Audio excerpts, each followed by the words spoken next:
Hi friends, என்ன கத்திரிக்காய் குழம்பு பார்க்கலாமா? கடாயில் நல்லெண்ணெய் ஊற்றிட்டு 4 குட்டி கத்திரிக்காவை எடுத்து 4 பாகமாக பாதியாக வெட்டி போட்டிருக்கேன். நல்லா சுருங்குற அளவுக்கு பொரிய விட்டுருங்க. இதோட சின்ன கத்திரிக்காவாக இருந்தால் இன்னும் நல்லாயிருக்கும். எனக்கு இதை விட சின்னதாக கிடைக்கல. நல்லா எல்லா பக்கமும் கிறிஸ்பியாக புரிஞ்சதுக்கப்புறம் நல்லா எண்ணெயை வடிகட்டிட்டு தனியாக ஒரு கிண்ணத்தில் எடுத்து வச்சுருங்க. நம்ம அதே நல்லெண்ணெயில் வெங்காயம் தக்காளி வதக்கிக்கலாம். இந்த குழம்பு வந்து பார்த்திங்கன்னா ஒரு 15-20 நிமிஷத்தில் டக்குன்னு ரெடி ஆயிரும். அதே நேரத்தில் டேஸ்ட் அவ்வளோ நல்லாயிருக்கும். ட்ரை பண்ணி பாருங்கள். நல்லா கண்ணாடி பதம் வந்ததுக்கப்புறம் தக்காளி சேர்த்துக்கலாம். நான் வந்து ஒரு பெரிய வெங்காயம் 3 தக்காளி எடுத்திருக்கேன், வதக்கியிருக்கேன். தேவையான அளவு உப்பு, குழம்புக்கு தேவையான மொத்த உப்பையும் இதிலேயே போட்டுடலாம். அப்புறம் சாம்பார் பொடி இல்லைனா நீங்கள் தனி மிளகாத்தூள் சேர்த்துக்கலாம். ஆனால் சாம்பார் பொடி ரொம்ப டேஸ்ட்டாக இருக்கும். குழம்புக்கு தேவையான அளவு சாம்பார் பொடி, மஞ்சத்தூள் போட்டு நல்லா வதக்கிட்டு ஒரு 1/4 கிளாஸ் தண்ணி ஊற்றி மூடி வச்சுருங்க. தக்காளி வெந்து அதுக்கப்புறம் நம்ம நல்லா அரைச்சி எடுத்துக்கலாம். மூடி போட்டிங்கன்னா நல்லா அழகாக அந்த மாதிரி வெந்துடும். ஸ்மெல் வந்து நல்லாயிருக்கும். இப்படியே ஆற வச்சு அரைச்சிட்டு நம்ம கொதிக்க விட்டுடலாம். ரொம்ப டக்குன்னு ரெடி ஆயிரும். அதே நேரத்தில் டேஸ்ட்டும் நல்லாயிருக்கும். புளிக்குழம்பு மாதிரி இருக்காது, வித்தியாசமாக இருக்கும். அதே கடாயில் திருப்பி நல்லெண்ணெய் ஊற்றி கடுகு உளுந்தம் பருப்பு, கருவேப்பிலை, பெருங்காயத்தூள் போட்டு தாளிச்சிட்டு அரைச்ச விழுதை கலந்து கொதிக்க விட்டுறலாம். நான் வந்து சின்ன சைஸ் லெமன் அளவு புளி ஊற வச்சு கரைச்சி எடுத்து வச்சுருக்கேன்.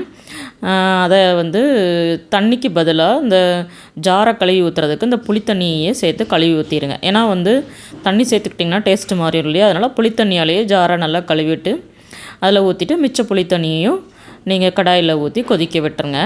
உப்பு, பொடி ஐட்டம் எல்லாமே நம்ம போட்டதுனால ஒன்றுமே பண்ண வேண்டாம்.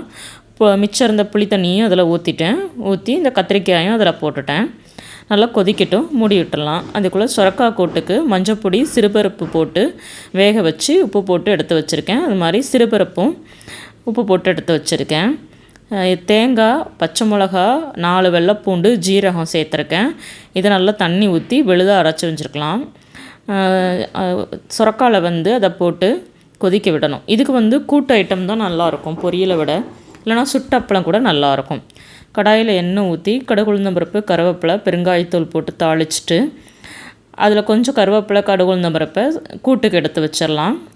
மிச்சம் இருக்கிறதுல கடாயில் பருப்பை ஊற்றி நல்லா கொதிக்க விட்டுருங்க.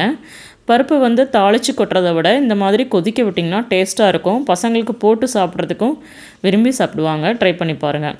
நைட்டு வரைக்கும் உங்களுக்கு கெட்டும் போகாது. அதே கடாயில் நம்ம ஆல்ரெடி கடுகு உளுந்தம் பருப்பு போட்டு வச்ச சுரக்காய் கூட்டையும் சேர்த்து கொதிக்க விட்டுருங்க. இதை ஏன் நான் சொல்கிறேன்னா, நான் மொத்தமாக 2 இருப்பு சட்டிலேயே மொத்த சமையலையும் முடிச்சிருவேன். எல்லா பாத்திரமும் ஆகாது. பார்த்திங்களா, சூப்பராக அதுக்குள்ளே ரெடி ஆகிடுச்சு. நல்லா கெட்டியாகிடுச்சு. பருப்பும் இதுவும் கொதிக்கிறதுக்குள்ளே கம்மியாக நாட்டு சக்கரை போட்டு ஒரு கொதி வந்ததுக்கப்புறம் இறக்கிடுங்க. நீங்கள் நல்லெண்ணெய் ஊற்றாமல் கடலெண்ணெய் இல்லை வேறு ஏதாவது எண்ணெய் ஊற்றுனீங்கன்னா கடைசியாக இறக்கும் போது நல்லெண்ணெய் ஊற்றிக்கோங்க. இப்போ பாத்திரத்தில் மாற்றியாச்சு. நல்ல கிரேவி மாதிரி இல்லாமல் புளிக்குழம்பு முறையாக டேஸ்ட்டாக இருக்கும். இப்போ அதே கடாயில் வேஸ்ட் பண்ணாமல் பையனுக்கு வந்து சாதம் கட்டி வைக்க போகிறேன். சுட சுட சாதம், நெய், பருப்பு போட்டு கூட்டும் போட்டுருவேன். பசங்க வந்து காய் சாப்பிட மாட்டாங்க இல்லையா? அதனால் எல்லா காயும் நான் அதிலேயே போட்டு விரகி கொடுத்துருவேன். சூப்பராக லஞ்ச் பாக்ஸும் ரெடி ஆயிடுச்சு. ட்ரை பண்ணி பாருங்கள். தேங்க்யூ.